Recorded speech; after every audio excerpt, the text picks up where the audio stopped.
माननीय प्रधानमंत्री शायद जेनेवा या कहीं समझौता में गए थे पर्यावरण और जलवायु को लेकर। क्योंकि आप लोग भी पढ़े लिखे हैं, एक संपन्न क्षेत्र से है, विकसित क्षेत्र से आप लोग भी हैं, जानकारी होगा। प्रधानमंत्री किसी विदेश गए थे, किसी सम्मेलन में, जहां पर्यावरण और जलवायु पर चर्चा हो रहा था। वहां सबसे बड़ा समस्या आया पर्यावरण और जलवायु को दूषित करने में कार्बन डाइऑक्साइड का। अब चर्चा हुआ कि कार्बन डाइऑक्साइड, कार्बन मोनोऑक्साइड, इनको कंट्रोल कैसे करना है या फिर किन कारणों से ये उत्पन्न होता है। तो भारत में पाया गया कोयला, कि कोयला आधारित जितना भी उद्योग है उससे ही कार्बन डाइऑक्साइड होता है, उससे पानी का जल स्तर भी नीचे जाता है। गैस जो मरणशील गैस होता है वो तो पैदा होबे करता है, ओजोन परत भी छिद्र होता है।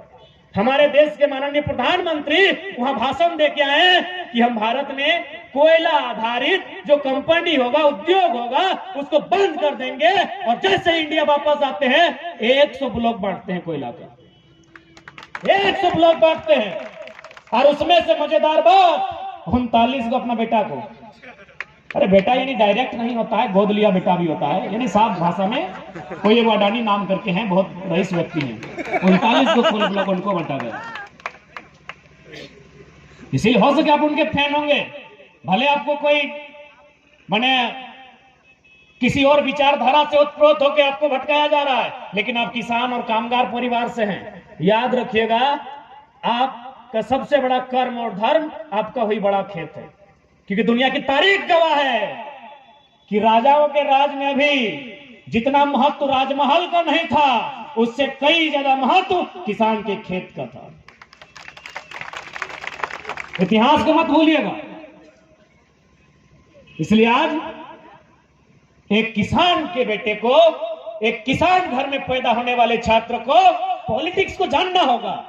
उन्होंने नहीं जाना, उन्होंने इंटरेस्ट नहीं जताया, इसीलिए आज ये दशा है। उसका उदाहरण है 3 गो कृषि का काला कानून। क्योंकि वो काला कानून कब आया था, बहुत सारे लोगों ने समर्थन दिया कि भाई नहीं सही हो सकता है, क्या कि उनके आका लेकर आए थे। लेकिन उनको भी बता दें, ये काला कानून आया था भारतीय संविधान अनुच्छेद 123, जो राष्ट्रपति का अधिकार होता है, राष्ट्रपति का विशेष अध्यादेश। इस कानून का प्रयोग कब किया जाता है, जब तीनों सत्र के अलावे, क्योंकि नियम भारत देश में, चाहे रांची की राजधानी में जो विधानसभा है, 3 ही टाइम बनता है जब सत्र चलता है, बजट सत्र हो, शीत सत्र हो या मानसून सत्र हो। लेकिन राष्ट्रपति का अध्यादेश तभी लाया जाता है जब देश में कोई इमरजेंसी हो, जब देश में कोई बाहरी शक्ति ने हमला किया हो। अब बताइए, कोरोना का टाइम है, किसान कानून कितना इमरजेंसी था? अगर इमरजेंसी ही था तो मेडिकल का कानून बनना चाहिए था। इसीलिए आज तमाम किसान परिवार से, किसान कामगार मजदूर वर्ग से हमारा निवेदन होगा, और भगत सिंह भी कहते थे कि भारत की असली का जो क्रांति है, जो असली क्रांतिकारी है, वो फैक्ट्रियों में है या तो खेतों में है। भगत सिंह ने भी अपने स्टेटमेंट में साफ कहा है कि भारत को यदि कोई असली आजादी दिला सकता है तो किसान कामगार मजदूर ही दिला सकते हैं, बाकी देख सकते हैं। उन्होंने यही कहा था कि आजादी हम अंग्रेजों से तो छीन लेंगे, लेकिन क्या वो आजादी गांव, खेत, खरिहान, किसानों तक जाएगी या फिर 10% मुट्ठी भर अमीरों के हाथों में रहेगी? आज देख लीजिए, हजारों हजार किसानों की आत्महत्या, हजारों हजार मजदूरों की आत्महत्या सब बता रही है कि देश की सारी आजादी 10% लोगों के हाथों में सीमित हो गई है। कारण कि बाकी जो 90% किसान लोग हैं, उन्होंने इंटरेस्ट ही नहीं जताया कि पॉलिटिक्स क्या है। अरे भाई, खेत भले हमारा ताराटाड़ में है, खेतवा भले हमने ताराटाड़ में है, लेकिन नियमा तो सीओ के ऑफिस में बना है ना, तो कब्जा तो हुए हो ना, कखन कब्जा में हेर फेर भई तो पता चलता। इसलिए इस घुमान में मत रहिए कि खेत खरिहान, जंगल बाड़ी, बाग बगीचा ये हमारा है और हमारे सामने है, क्योंकि इसका नियम विधानसभा में तय होता है, इसके लिए कानून लोकसभा में बनती है। भाई, वहां से कभी भी छीनने का फरमान जारी हो सकता है, जैसा कि हुआ था। अब थोड़ा सा बात करते हैं 1932 कि भाई 1932 आज जो बार बार लोग रट लगा रहे हैं, बाकी हमारे मोतीदा ने आपको बहुत विस्तार से समझाया सर्वे के बारे में। अब हम ये बताना चाहेंगे कि भाई 1932 लीगल है कि नहीं। बार बार संवैधानिक कानूनी दांवपेच सामने आता है कि ये संवैधानिक है कि नहीं। बार बार कोर्ट रिजेक्ट करने का डर लगा रहता है कि कोर्ट रिजेक्ट कर देगी। तो एक बात स्पष्ट है, देश के प्रथम गृह मंत्री सरदार वल्लभ भाई पटेल ने साफ साफ कहा था कि लोकतंत्र में यदि लोगों की मांग, एक बहुत बड़ी आबादी की मांग यदि गलत भी है तो उसे मान लेनी चाहिए। यह लोकतंत्र है। अरे भाई, लोकतंत्र का मतलब है लोगों की संख्या। लोगों की संख्या क्या डिमांड कर रही है?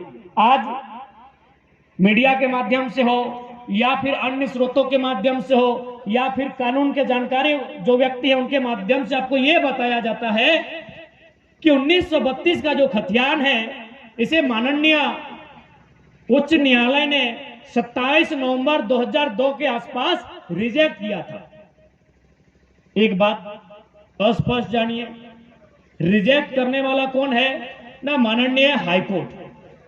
हाईकोर्ट से ऊपर होता है सुप्रीम कोर्ट। आपने सुना होगा जल्लीकट्टू। जल्लीकट्टू में जिस प्रकार हम लोग कुछ क्षेत्र में मुर्गा लड़ाते हैं, शायद आप लोग यहाँ है कि नहीं जानकारी होगा, ठीक उसी प्रकार जल्लीकट्टू में शायद बुल माने जो सांड लोग है उसका एक प्रतियोगिता होता है। तो माननीय सर्वोच्च न्यायालय ने कहा कि इस प्रतियोगिता को रद्द किया जाए।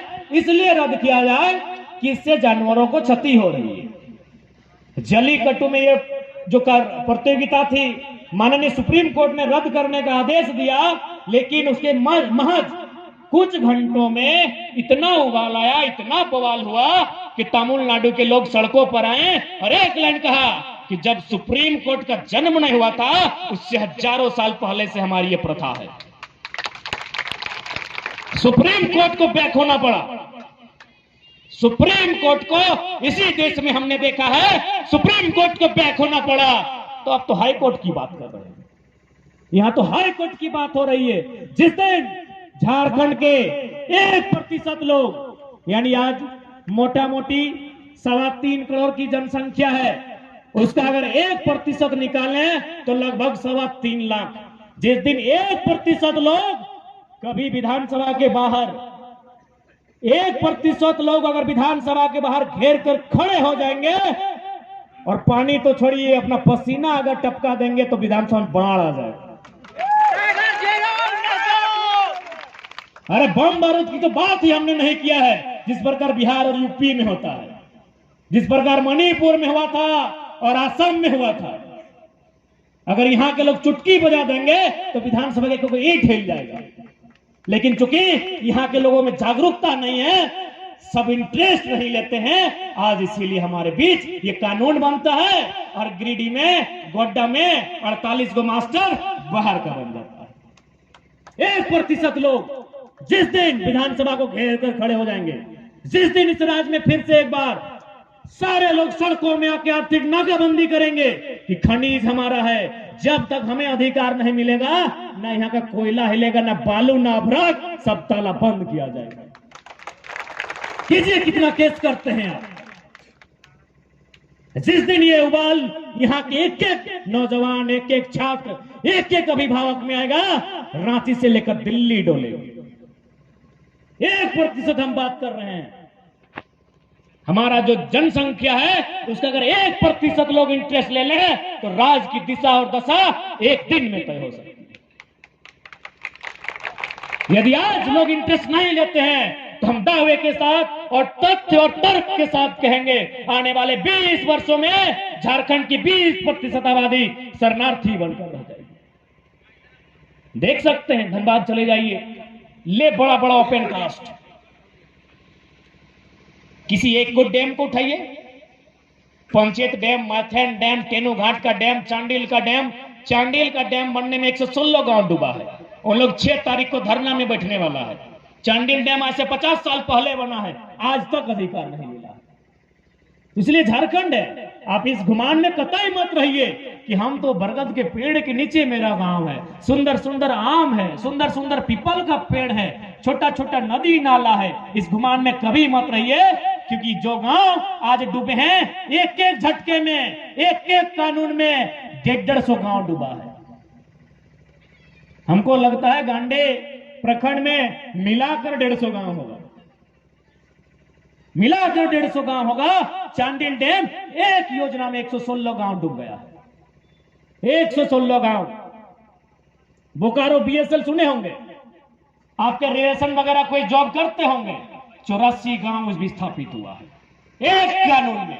सिंदरी में भी लगभग 50 गांव, जो एशिया की सबसे बड़ी खाद्य कारखाना में गिनी जाती है, 50 गांव विस्थापित हुए हैं। माइथेन और पंचायत का तो रिकॉर्ड हम लोग के पास अभी नहीं है। अभी सराय केलंग और कुंजू डैम बनने का तैयारी है, वहां 126 गांव विस्थापित होंगे, 126 गांव। तो इसीलिए आज झारखंड के लोगों के नसीब में ही लड़ना है। आज अगर लड़ लेते हैं तो आने वाली पीढ़ी कम से कम अमन चैन के साथ, खुशहाली के साथ अपना जीवन यापन करेगी।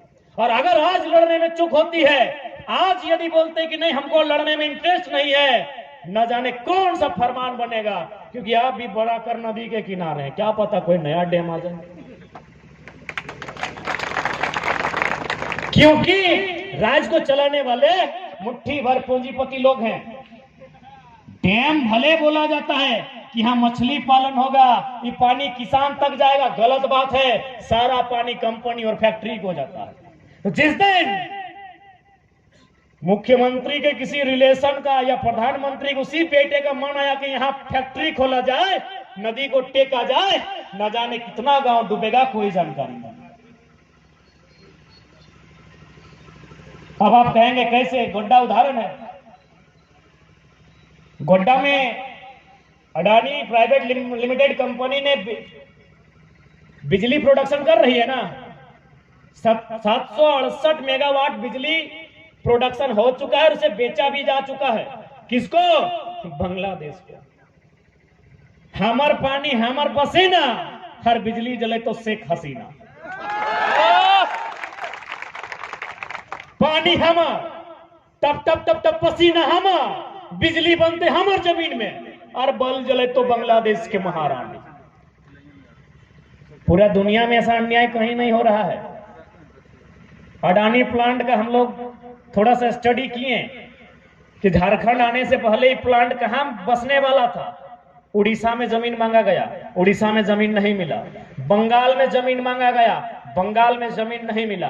कहे नहीं मिला न, बोला कि सब बिजली इंटरनेशनल कंपनी है, विदेश को बेचेंगे। उन लोग बोलेगा तो विदेश को बेचेगा तो विदेश में कंपनी खोलेगा। यानी बेवकूफ कौन? झारखंड के लोग। और सबसे ताज्जुब की बात, गोड्डा का टेम्परेचर 41 डिग्री है। यानी मुट्ठी भर लोगों को फायदा पहुंचाने के लिए ये सरकारें प्रतिबद्ध है। कुछ भी करेंगे ये, कुछ प्रतिशत लोगों को फायदा पहुंचाने के लिए ये लोग कुछ भी करेंगे। इंसान रहे नहीं रहे कोई फर्क नहीं पड़ता है। बड़े बड़े मंचों में जब जाएंगे तो दुनिया को विश्व गुरु, महागुरु, महाशक्ति होने का संदेश देंगे। लेकिन जैसे ही देश में आते हैं, 1% लोगों के लिए सारा साधन संसाधन बेचने का काम करते हैं। इसलिए आज ये जो लड़ाई है, ये लड़ाई प्रत्येक झारखंड की है।